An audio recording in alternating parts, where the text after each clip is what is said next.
चित जल पावक गगन समीरा। चित माने पृथ्वी, चित जल पावक अग्नि, गगन माने आकाश, समीरा माने हवा। और इसमें क्या है? मन। मन रूपी में तो शाखा है, माने इसमें पृथ्वी रूपी भी शाखा है, जल रूपी भी शाखा है इस शरीर में, और तेज रूपी भी शाखा है, वायु रूपी शाखा है, और आकाश रूपी शाखा है, साथ में मन रूपी शाखा है, बुद्धि रूपी शाखा है, और अहंकार रूपी भी शाखा है। अहंकार सबसे लास्ट में क्यों आया?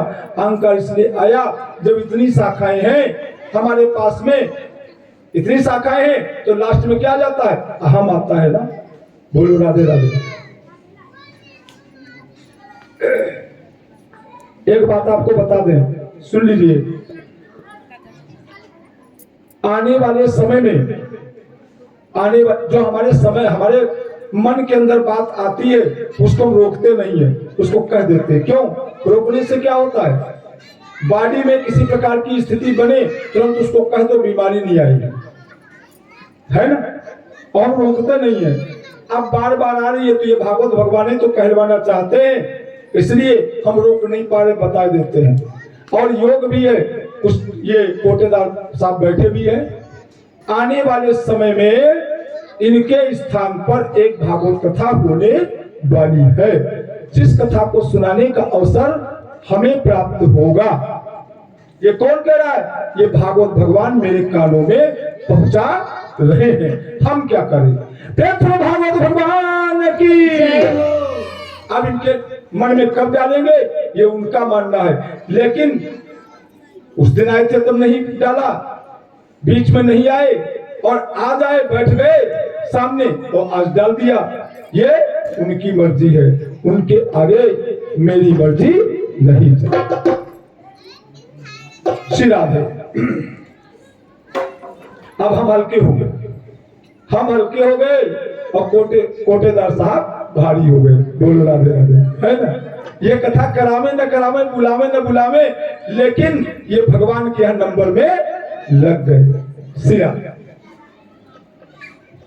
और लगे न होते तो इनके मंदिर से जल यात्रा, शोभा यात्रा और मूर्तियों की रथ यात्रा इनके सब यहाँ से हुई।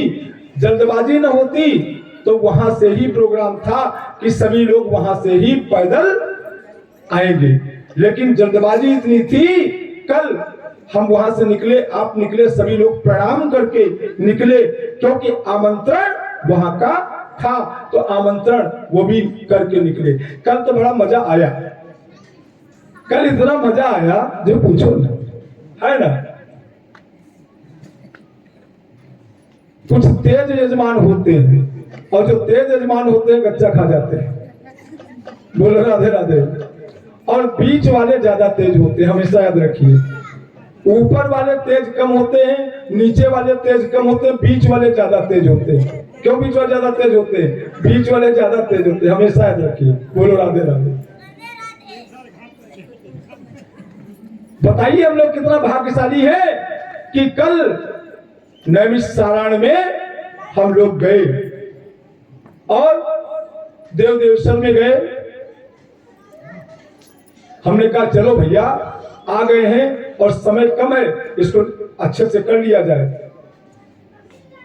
अब भैया जो है इनके बड़े भैया, अरे आचार्य जी रुक जाइए, सबको आ जाने दीजिए। हमने जान लिया ये हिलने वाले हैं नहीं, इसलिए प्रेम से दर्शन करो, बैठ जाओ तखत पे। बोलो राधे राधे। ये हमको अच्छा लगा। किस लिए अच्छा लगा? संगे शक्ति कलौ युगे, कलयुग में संग में शक्ति है, और ये सबको जोड़ के चल रहे हैं। ये सुन करके मुझको बहुत खुशी हुई कि सबको जोड़ के चल रहे हैं। व्यासपीठ से इनके लिए भागवत भगवान इनके जीवन में इसी प्रकार की सद्बुद्धि बनाए रखे कि ये सबको जोड़ के चले। श्री राधा। सुन करके मुझको बहुत अच्छा लगा। जब सभी लोग आ गए तब सबको लेकर के ये गए। और जिस घर का बेटा सबसे बड़ा इस प्रकार का होगा वो कभी भी घर बर्बाद नहीं होगा। और जिस घर का बेटा सबसे ज्यादा गड़बड़ होगा वो घर कभी आबाद नहीं होगा। इसलिए बड़ा मजा आया। और वहां से फिर आचार्य जी अब कहां चलना है? अपने मन से कहीं नहीं। इसका मतलब यह नहीं कि कहां चलना है हम वहां चलेंगे, नहीं। आचार्य जी कहां चलना है? मंदिर आए। कहां? ललिता देवी मंदिर मुख्य पीठ है भाई। मुख्य पीठ पे आए, पहले पिताजी के दरबार में, फिर माता जी के दरबार में। माँ को तो छोड़ोगे? ललिता देवी में बहुत दर्शन किया हम लोगों ने मस्ती के साथ में। फिर छोटी वाली बच्ची जा रही थी, ये तो पतली गली से निकल आए इनके पति दर्शन करके। हमने कहा अभी देव देवेश्वर में पीछे छोटी गाड़ी का हम पा चुके हैं, अब यहाँ पे नहीं गड़बड़ करेंगे। तुरंत इनको दर्शन करवाया गया। ठीक है। इसके बाद वहां से चल करके फिर वही नैमिष में ललिता देवी मंदिर के निकट जो उसके पुजारी जी हैं उन्होंने बहुत भव्य मंदिर बनवाया। राधा कृष्ण का मंदिर, सभी मूर्तियां जितनी गई थी सबका सम्मिलन वहां हो गया। और सम्मिलन करवा करके फिर वहां से हम लोग रामकोट में आए। और रामकोट से फिर इधर जब चले तब हमारे जो प्राण प्रतिष्ठित मंदिर है कोटेदार जी का, वहां पे दर्शन करते हुए सीधे यहाँ पर आ गए। इस प्रकार से हमें क्या करना है कि सबको जोड़ करके चलना है। जब सबके जोड़ के चलेंगे तभी काम चलेगा। अब उसके बाद में इसके जो ये संसार रूपी वृक्ष है इसके खोडर कितने हैं? इसके 9 माने 9 खोडर है। कौन? नेत्र, 2 आंखें, 2 कान और 1 मुख, 2 नासा छिद्र। कितने हो गए? 7। कितने हुए? 7। 2 आंख, 2 नाक, 2 कान, 1 मुख। ये 7 द्वार है। और 7 के बाद में 2 नीचे के द्वार हैं जिनसे हम लोग मल और मूत्र को त्याग करते हैं। उसके बाद में इसके 10 प्राण ही इसके 10 पत्ते हैं। इस संसार रूपी वृक्ष में 10 प्राण ही इसके 10 पत्ते हैं। प्राण, अपान, व्यान, उदान, समान, नाग, कूर्म, कृकल, देवदत्त और धनंजय। और इस संसार रूपी वृक्ष पर, ये जो संसार है इस संसार रूपी वृक्ष पर 2 पक्षी बैठे। इस संसार रूपी वृक्ष पर एक घोंसला है और उस घोंसले में 2 पक्षी बैठे। कौन कौन 2 पक्षी बैठे हैं? जीव और ईश्वर। 2 पक्षी कौन बैठे हैं? जीव और ईश्वर। हम सभी लोग क्या हैं? जीव। हम सभी लोग क्या हैं? जीव। कुत्ता हो तो उसको क्या कहा जाएगा? अरे ये भी जीव है, बेचारा दे दो। चींटी है, ये भी जीव है, इसको दाना डाल दो। क्या ये चींटी कहते हैं? चींटी नाम नहीं करते। जब कोई कृपा करते कुछ देते हैं तो क्या कहते हैं? अरे ये भी जीव है, बेचारा दे दो, है ना?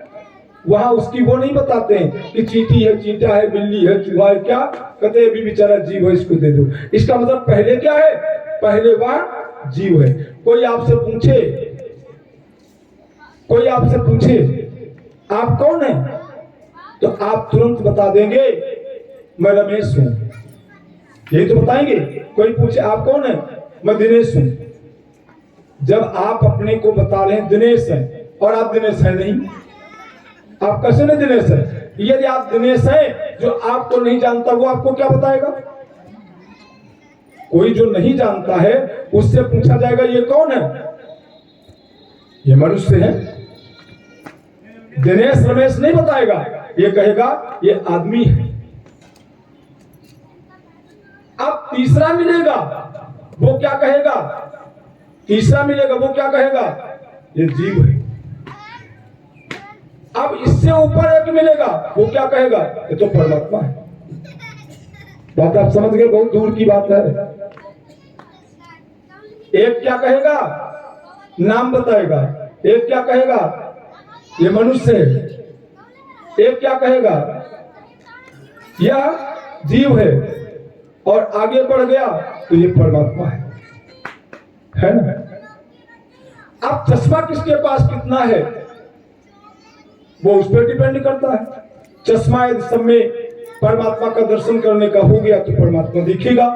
हर व्यापक सर्वत्र समान है, सब जगह परमात्मा विराजमान है। जितना हम भागने की कोशिश करते हैं उतना ही ज्यादा गहराई में घुस जाते हैं, पता नहीं क्या है। सी राधे, ये स्थान का प्रभाव है भैया।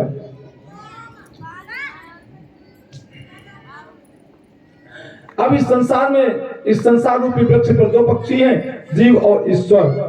और इस संसार रूप वृक्ष की उत्पत्ति के आधार एकमात्र आप ही है। कौन? इसका आधार कौन है?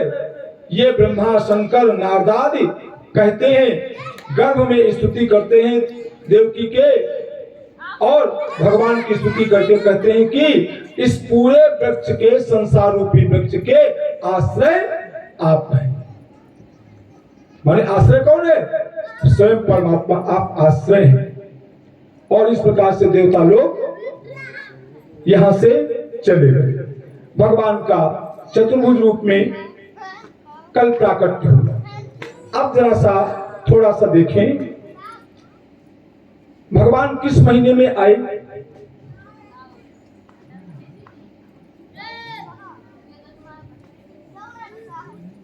श्री राधे। भगवान किस महीने में आए? कौन भगवान? भगवान कृष्ण किस महीने में आए? भादो के महीने में आए। आप विचार करो, भादो के महीने में ही भगवान कृष्ण क्यों आए? भादो के महीने में इसलिए आए, भद्र माने कल्याण करने वाला। कभी श्लोक बोलते हैं आचार्य जी, आप सुनते होंगे, क्या कहते हैं? भद्रम शृणुयाम देवा, भद्रम कर्णे भी शृणुयाम देवा। कानों से भद्र माने कल्याणकारी शब्द सुनो, कानों से कल्याणकारी शब्द सुनो। अभी 15 मिनट में आरती होने वाली, प्रसाद लेके जाना। 15 मिनट की कथा शेष बची है, 6 बजे आरती हो जाएगी। ठीक है, सुनिए। तो कहते हैं कि भादों के महीने में भगवान इसलिए आए क्योंकि भगवान कृष्ण सबका कल्याण करने के लिए आए। और रात के ठीक कितने बजे आए? 12 बजे आए। तो रात के ठीक 12 बजे क्यों आए? कृष्ण पक्ष में क्यों आए? कृष्ण पक्ष भगवान कृष्ण से संबंध रखता है। और उसके बाद में भगवान का प्राकट्य किस तिथि में हुआ? बोलो, सभी लोग जानते हैं। भगवान श्री कृष्ण का भादों के कृष्ण पक्ष में किस तिथि में प्राकट्य हुआ? अष्टमी तिथि को। बहुत सही। राम जी का प्राकट्य किस महीने में हुआ? भगवान राम का प्राकट्य किस महीने में हुआ? चैत्र में। बहुत सही। अब हम जान गए, तुम पढ़े हुए हो। और चैत्र की किस नवमी को? राम नवमी को, है ना। भगवान राम चैत्र शुक्ल पक्ष की राम नवमी को दिन में ठीक 12 बजे के समय आए। और ये कब आए? ठीक रात में 12 बजे। तो भगवान कृष्ण अष्टमी तिथि को आए। अब ये अष्टमी तिथि को क्यों आए? सिरा खोल के वहीं रख दीजिए। देखो, भादों के कृष्ण पक्ष में एक महीने में कितने दिन होते हैं? 30 दिन होते हैं एक महीने में। और 30 दिन में 2 पक्ष हो गए, तो प्रत्येक पक्ष कितने दिन का हो गया? 15 दिन का हो गया। प्रत्येक पक्ष कितने दिन का हो गया? 15 दिन का। तो एक पक्ष है 15 दिन का। अब 15 दिनों में अष्टमी तिथि कब पड़ती है? बीच में पड़ती है। अष्टमी तिथि कब पड़ती है? बीचों बीच में पड़ती है। कैसे? 7 ऊपर के निकाल दो, 7 नीचे के निकाल दो, बीच में ही तो पड़ती है अष्टमी तिथि। इसलिए भगवान बीचों बीच में अष्टमी तिथि को आए। अब आप बताओ, इस कथा में जो लोग नाच करा देंगे। तो नाच में क्या होगा? हुड़दंग होगा, इसके अंदर जो चीज है कुछ समझ पाओगे? इसका मतलब क्या है ना? और हम कभी नाच कराते नहीं। श्री राधे। अब अष्टमी में भगवान आए मध्य में, बीचों बीच में, ऊपर के साथ, नीचे के साथ और बीच में भगवान। अब उसके बाद में देखिए, भगवान रात में ठीक 12 बजे आए। 12 बजे रात में क्यों आए? रात बताइए जो है मध्य की, मध्य का मध्य रात ना, मध्य इसलिए है रात के बीचों बीच में। 12 घंटे रात में होते हैं, तो 12 घंटों में बिल्कुल बीच में आए। ठीक रात में 12 बजे क्यों आए? रात में ठीक 12 बजे के समय यदि आप देखें, जरा सा रात में ठीक 12 बजे के देखें तो मौसम और सारी व्यवस्थाएं कैसी होती है? आवाज होती है? नहीं होती है। बिल्कुल एकदम शांत वातावरण होता है, एकदम शांत वातावरण होता है। और वह समय जो योगी लोग होते हैं उनका प्रातः काल होता है। जो योगी लोग होते हैं, साधना करने वाले लोग, साधना कब होती है? साधना किसकी करनी है? साधना भगवान की करनी है। और बज रहा हो भांगड़ा, भगवान की साधना होगी? बोलो राधे राधे। बज रहा हो भांगड़ा का भगवान की साधना होगी? सबसे ज्यादा इंस्ट्रूमेंट खराब है तो भांगड़ा है, ये जान लीजिएगा। और हम तो ये जितने भी उस टाइप के कूदने फादने वाले हैं वो बजवाते कोई भी नहीं। पहले यजमान से तय कर देते हैं, यदि आंगड़ा भांगड़ा बजवाना हो तो प्राण प्रतिष्ठा किसी ऐसे व्यक्ति को बुला करवा लो जो भांगड़ा बजवाता हो। हम न बिकेंगे न तुमको बिकने देंगे। और यदि बहुत पैसे वाले हो तो हमारी झोली में भर दो, ऐसी जगह पैसा लगा देंगे, तुम्हारा जीवन सफल हो जाएगा, करोड़ों बरसेंगे। और भांगड़ा में लुटवा नहीं देंगे कि यहां से जाकर के शराब पिए और 20 गाली बके। बोलो राधे राधे, है ना? भांगड़ा में क्या होता है सभी लोग जानते हैं। भैया एक बात बता दे, बहुत छोटी सी आ गई दिमाग में। कानपुर में एक मिश्रा जी लड़की की शादी में गए। मैंने उनके लड़की की शादी थी, द्वाराचार होने का समय आया। लड़का बग्घी पे चढ़ के आया। लड़का कानपुर में बग्घी पे चढ़ के आया। डॉक्टर थे, पैसे की कोई कमी नहीं थी।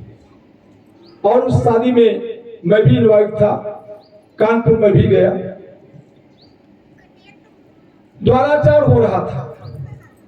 लड़की के तरफ के एक पंडित जी, लड़के के तरफ के 2 पंडित जी। सुनिए, बहुत सुनने वाली चीज है। बग्घी कैसे आई? किराए से आई, फिल्म तो नहीं आई।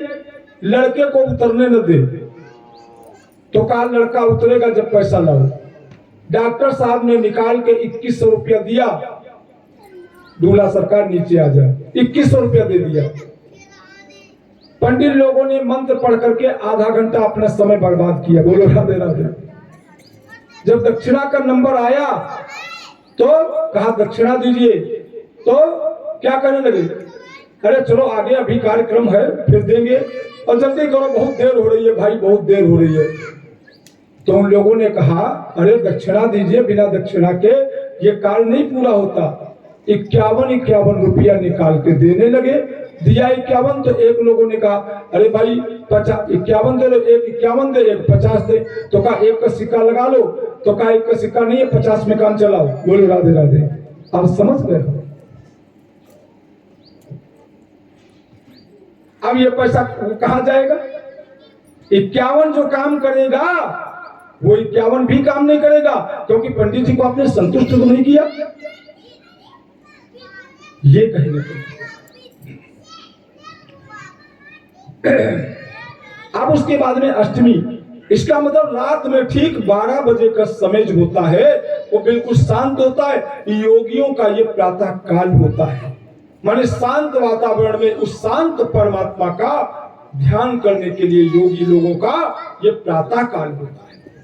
जैसे हम लोग सुबह उठते ही स्नान करके भगवान का पूजन करते हैं, इसी प्रकार से रात के ठीक 12 बजे के समय योगी लोग क्या करते हैं? योगियों को रात्रि प्रिय है, इसलिए रात में भगवान प्रकट हुए। किसके लिए? योगियों के लिए, साधकों के लिए, जिन्हें भगवान की प्राप्ति करनी उनके लिए आए। इसलिए भगवान क्या कहलाए? योगी सुरेश्वर। योगी सुरेश्वर, योगियों के भी ईश्वर। नीचे वालों का नाम क्या दिया जाए? जब योगियों के वो ईश्वर है तो नीचे वालों को तो ईश्वर है ही। ठीक है। और उसके बाद में भगवान श्री कृष्ण रात में ठीक 12 बजे क्यों आए? सुनिए, जिस समय राम जी का प्राकट्य हुआ उस समय सूर्य भगवान न बढ़े और चंद्रमा दर्शन करना चाहता था, और जब तक सूर्य भगवान न बढ़े चंद्रमा कैसे दर्शन कर पावे? सभी आप लोग जानते हैं। तब उन्होंने क्या किया? आज चंद्रमा रोने लगा। जब चंद्रमा रोने लगा तो भगवान ने कहा रो नहीं, हम जो मेरे लिए रो